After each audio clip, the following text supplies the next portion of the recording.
Will we see the Lucio? Oh no, we're gonna see a Moira. Man, this comp is entirely meta except for me. Huh, I guess I'll go Moira. Yep.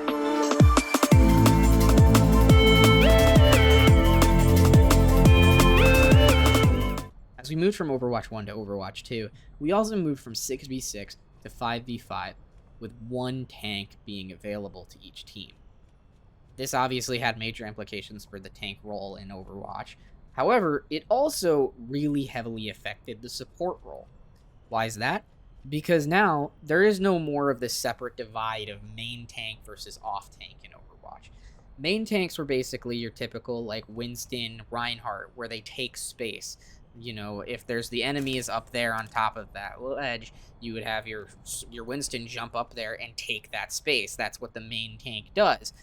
The off tank would instead, such as D.Va, would support the main tank by basically just using their cooldowns, because she can't really take spaces effectively, because obviously Winston can use his bubble and jump in and be protected and then jump out with his jump. And then, you know, D.Va can't really do that. She obviously has her rocket thrusters, but she can't really escape very easily. Defense Matrix is more of a defensive ability than it can be like a multi-purpose ability. Like Winston can use his bubble as both offense and defensive shielding.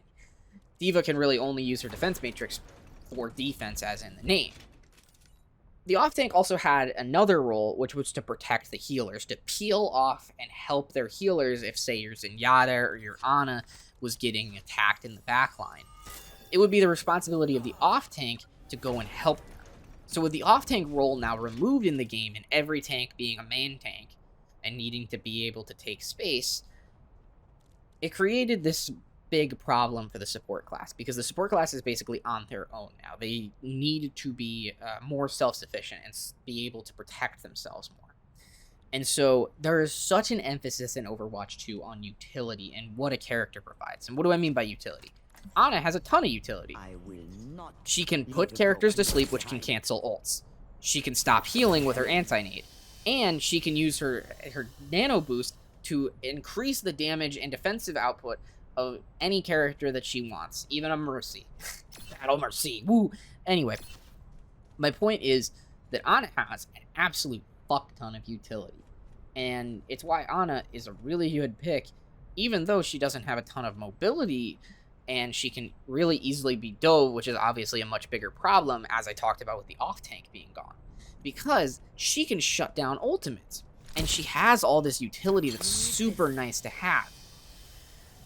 You compare this, then, to Moira. Moira has no utility. She can't stop ultimates. She doesn't have, she can't stop ultimates with cooldowns. Her cooldowns are, she can protect herself, and she can throw an orb that heals or does damage. Guess what? Her left click and that can do damage. Can do damage and heal. And then her ultimate only does more damage or heals. She doesn't have the same utility that characters like Ana has.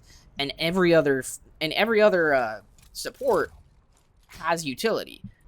Brig is probably the worst support in the game right now, but she's able to use her whip shot in order to stop a character like Roadhog from being able to hook her teammates. That's utility right there.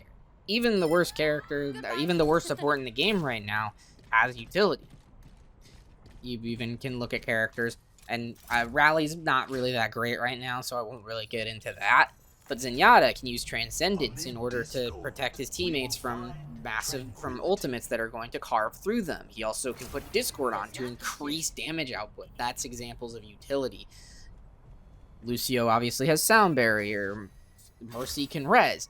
And Moira, as I keep listing these off, even Baptiste has his Immortality Field. He can also jump boot. Kiriko is also chock full of utility. You get the point. Moira, and it doesn't have any of this utility, so she's very weak. And it's what makes her into this really weak character.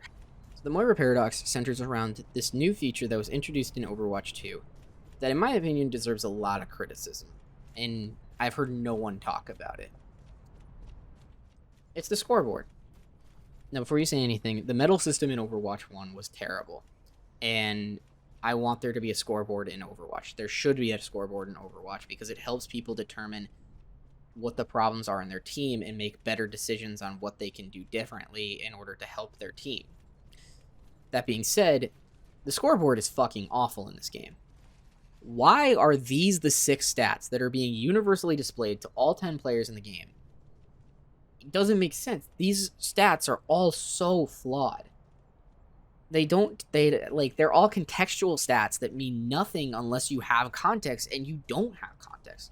That's the point of a scoreboard, is it's supposed to display stats to you that maybe you don't understand where they came from, but you can look at them and identify things very quickly and on the fly.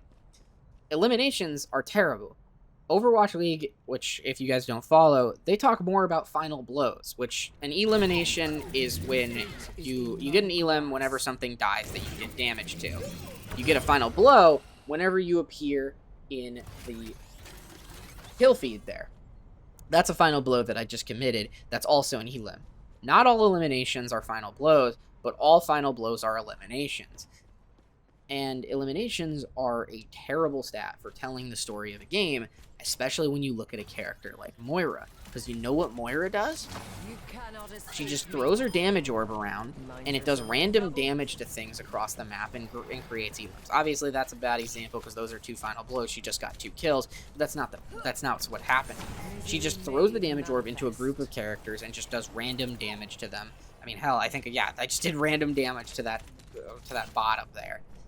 And so that little bit of damage I did to that bot, if that bot got killed, I would get an elimination for that. And so what you have happen is you have all these Moira players that will finish the game with like 26 elims, but only 4 final blows or something crazy like that.